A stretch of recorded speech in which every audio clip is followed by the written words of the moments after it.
Today, FDA approvals in hematologic malignancies, a supplemental biologics application accepted for a drug in multiple myeloma, promising findings in thyroid cancer and ovarian cancer, an approval sought in cutaneous T-cell lymphoma, and a European approval in non-Hodgkin lymphoma. Welcome to Enclave News Network. I'm Gina Columbus.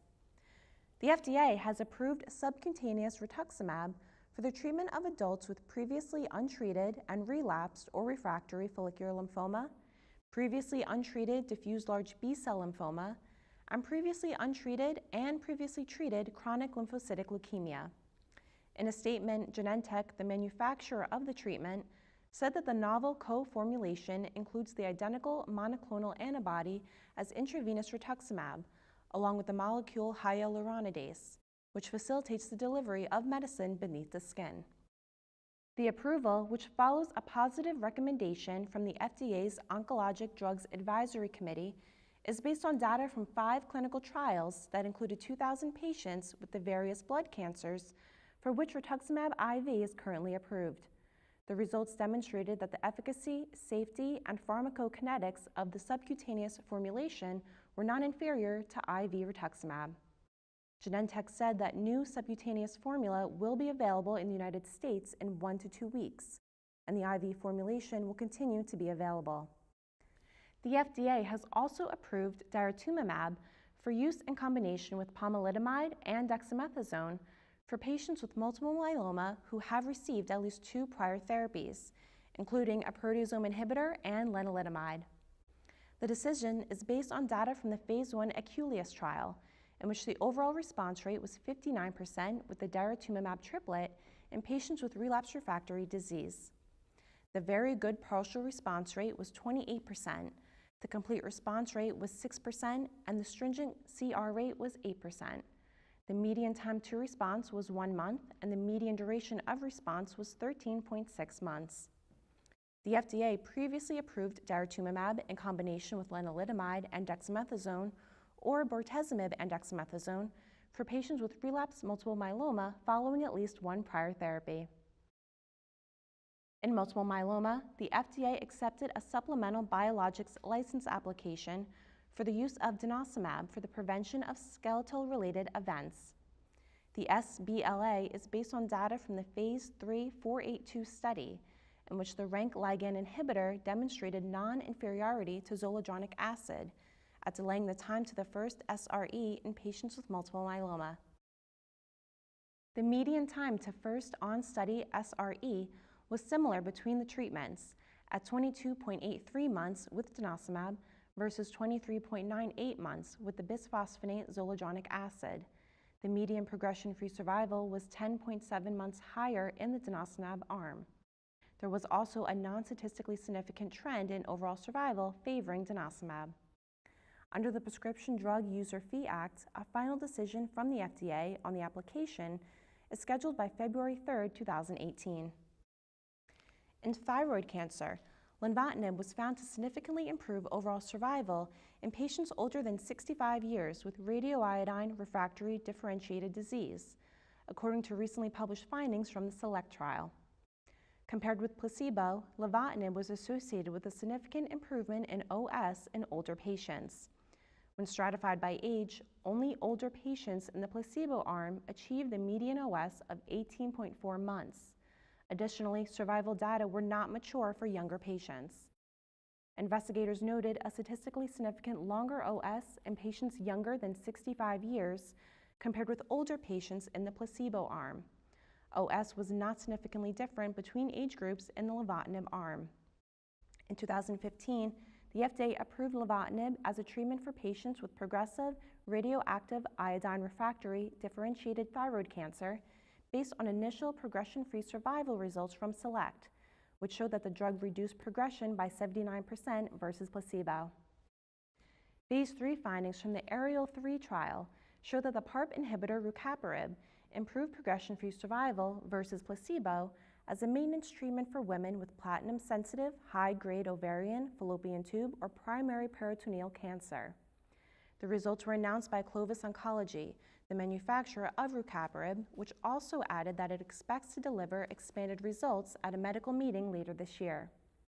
Investigators found that treatment with rucaparib resulted in longer PFS for the intent-to-treat population, as well as patients positive for homologous recombination deficiency and those with BRCA mutant tumors, including germline and somatic mutations of BRCA.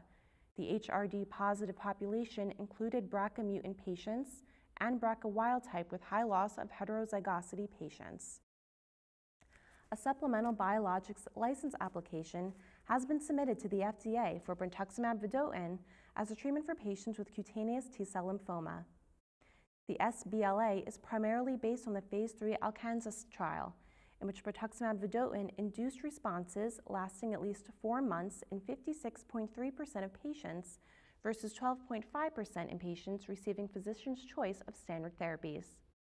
The international open-label phase 3 ALCANZA trial included 131 patients with CD30-expressing mycosis fungoides or primary cutaneous anaplastic large cell lymphoma, the 2 most common subtypes of CTCL. At a median follow-up of 22.9 months, the median progression-free survival was 16.7 months with brentuximab vedotin versus 3.5 months with physician's choice. The ORR was 67% versus 20%, with CR rates of 16% versus 2% in the brentuximab vedotin and control arms, respectively. Finally, in non-Hodgkin lymphoma, the European Commission approved the rituximab biosimilar Rixathon to treat patients with follicular lymphoma, diffuse large B-cell lymphoma, and chronic lymphocytic leukemia. Rixathon is approved for use in all indications of the reference medicine, subcutaneous rituximab, which has been available in the European Union since 2014 and is approved in nearly 50 other countries. The approval is based on results from the phase 3 confirmatory ASSIST-FL study, which compared the efficacy, safety, pharmacokinetics, and pharmacodynamics of Rixathon plus cyclophosphamide, vincristine, prednisone versus rituximab CVP in patients with previously untreated advanced stage follicular lymphoma. The overall response rate was 87.1% in the GP2013 CVP arm versus 87.5% in the rituximab CVP arm. The rate of complete response was 14.8%, and the partial response rate was 72.3% in the GP2013 CVP arm. Complete response rate was 13.4%, with a partial response rate of 74.1% in the rituximab CVP group. The median progression-free survival and overall survival had not been reached. The EU approval for Rixathon also includes indications for immunological diseases, such as rheumatoid arthritis, granulomatosis with polyangiitis, and microscopic polyangiitis. This week, Dr. Christine Lovely of Vanderbilt Ingram Cancer Center discussed the utility and promise of osimertinib in non-small cell lung cancer. So the question is about the utility of osimertinib in non-small cell lung cancer. So about 10 to 35% of patients with lung adenocarcinoma have activating mutations in the EGFR gene. The identification of EGFR mutations more than 10 years ago now has really transformed the way that we think about lung cancer, bringing prospective molecular testing into clinical practice for all patients with lung cancer. The precision that came with the molecular testing also brought about our ability to design new and better inhibitors. For example, the first EGFR inhibitors, or the first EGFR drugs that were in clinical practice, were designed against wild type or normal EGFR. The new EGFR inhibitors, like osimertinib, were designed specifically against the mutant EGFR that can be found in patients' tumors, of patients who have EGFR mutant lung cancer. So I think having drugs like osimertinib brings even additional precision to our cancer therapies, because you're not only identifying a target that's an oncogenic driver in patients' tumors, but also bringing about greater precision and accuracy of on-target effects by making drugs that are more potent against the target itself, in this case, mutant EGFR. I think this paradigm has really played out very nicely in lung cancer. We know patients who develop progressive disease on the first and second generation EGFR inhibitors like erlotinib, gefitinib, and afatinib, about 50 to 60% of those patients will develop the T790M resistance mutation, and osimertinib was designed to have efficacy against T790M. that preclinical concept and drug design concept has really borne out in the clinical trials, where we see that this drug is remarkably effective in trials of patients who have T790M positive EGFR mutant lung cancer after progression on erlotinib, gefitinib, or afatinib. That's all for today. Thank you for watching on Clive News Network. I'm Gina Columbus.